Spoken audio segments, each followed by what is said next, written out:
สุกะอยู่เฮือนเนาะสบายดีเมเห็นยังตอนนี้นางไทยซื้อเงินข้าวเลยบ่โอ้ทุกคนวันนี้สุกะอยู่เฮือนเนาะกับอีเมไม่ได้พูดข่าวเพราะว่า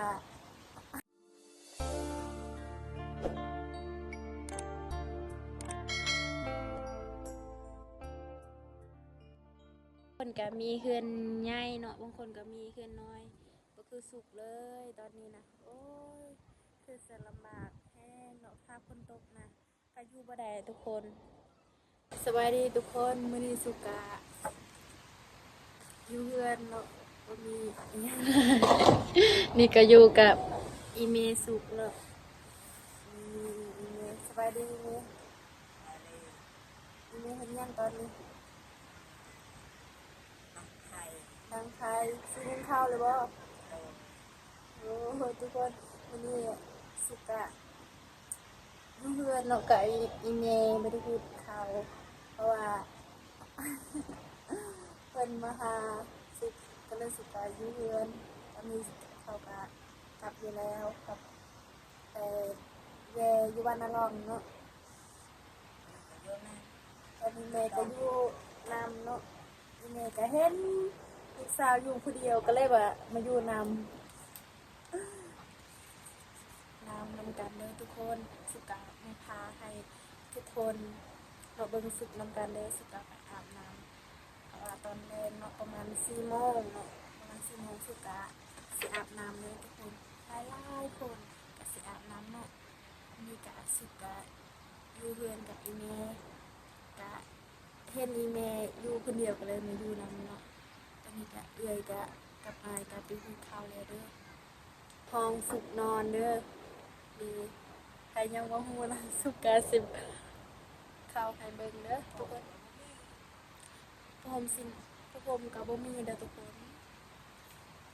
อากาศหนาวๆนี่โอ้ยตายแล้วนี่ทุกคนนี่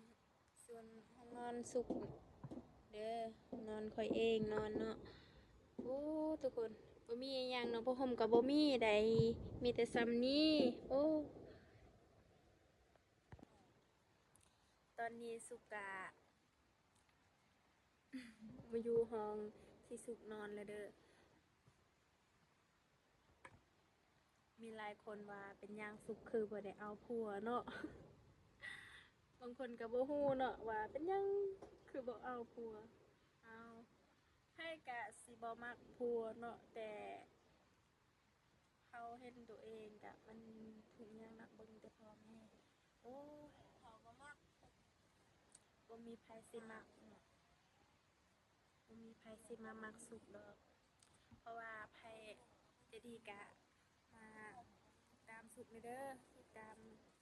สุกเด้อทุกคนเพราะว่าสุกอะเปิดซองใหม่ๆเนาะสุกะก็ฮู้เว้าภาษาลาวก็บ่เคยเก่งปานใดเนาะสุกะเว้าก็โอ้ยคิดว่าคือสิพาให้ทุกคนเห็นความสำคัญสุดเด้อเพราะว่าสุกะมื้ออื่นสุกะไปออกอยู่หาอยู่ข้าวซอยพ่อแม่แล้วเด้อเพราะว่าตอนนี้สุกะอยู่เฮือนเนาะสุกบ่ได้ออกอยู่ไสก็เลยว่าสิบอกให้ทุกคนฟังกันเบิ่งนำกันเด้ออากาศก็เริ่มหนาวแล้วทุกคนเพราะว่าสุกะ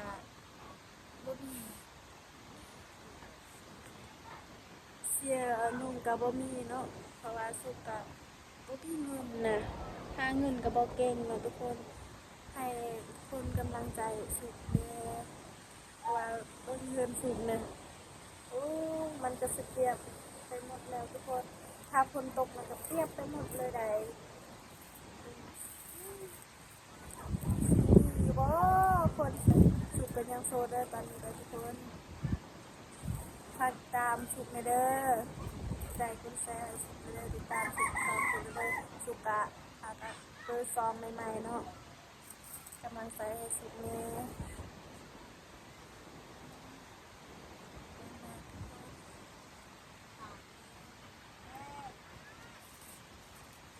อนสุกกับมีแต่ซ้ำนี่แหละทุกคนบ่มีเฮือนใหญ่ๆคือคนอื่นเนาะสุกกะคนทุกคนยากอยู่บ้านสุกกะเมแต่แบบนี้แหละทุกคนมีแต่เฮือนน้อยๆบางคนก็มีเฮือนใหญ่เนาะบางคนก็มีเฮือนน้อยก็คือสุกเลยตอนนี้นะโอ้ยคือจะลำบากแห้งเนาะถ้าฝนตกนะก็อยู่บ่ได้ทุกคนหากะทำใจให้สุกแน่ทุกคนหากะอยู่เทิงนะมันก็อยู่ภูนั่นก็เฮ็ดหายเฮ็ดส่วนในทุกคนที่บ้านเพิ่นมีแต่ธรรมชาตินะมันม่วนเลยใครอยู่นะไปเที่ยวนะ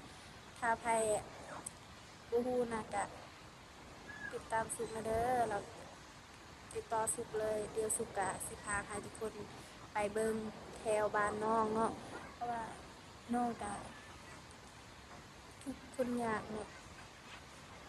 มีหยังหลายทุกคนมีเบิ่งทุกคนเพื่อนสุกก็มีแต่ซ้ำนี้แหละโอ้เอ้ยถ้าฝนตกมันก็สิเปียกไปหมดเลยทุกคนสิพาให้ทุกคนมาอาบน้ำกันเด้ออาบน้ำกันกับสุกเด้อสุกก็สิพาให้ทุกคนอาบน้ำเด้อ